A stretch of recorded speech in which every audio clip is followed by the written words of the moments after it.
மாமி காசு கொடு மாமி, கிளம்புறேன். என்ன காசுடா? வெறுப்பேத்தினுக்காத மாமி. அது இபி பில்லு கட்டணும், நீ ஆன்லைனில் கட்டுற, அப்புறம் நான் திருப்பி குத்துறேன்னு சொன்னல, அந்த காசை எடு. ஏய் எதுக்குடா கத்துற? இரு, பீரோ சாவி எங்கேயோ வச்சிட்டேன்டா. இருடா தரேன்.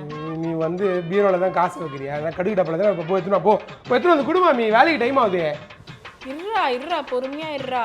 குழந்தைங்க வேற ஃபோன் பண்ணுவாங்க ஃபாரின்லேருந்து, நெட்டு காலிடா.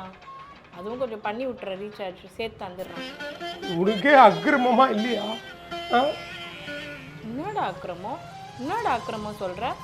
2 குழந்தைங்க பாவம், ஒருத்தன் ஆஸ்திரேலியாலையும் ஒருத்தன் கலிஃபோர்னியா கஷ்டப்பட்டுன்னு இருக்கிறானுங்க. எங்களுக்கு மாதம் ஆனால் 1 லட்சம் அனுப்புகிறானுங்க. என்னடா பத்தம்?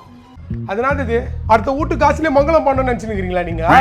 அம்பத்தூர்லேருந்து மாதா வர இங்கேருந்து வரும்போது பொரியல் எடுத்துனுவா, கூட்டு எடுத்துனுவா, குழம்பு எடுத்துனுவான்னுங்கிற.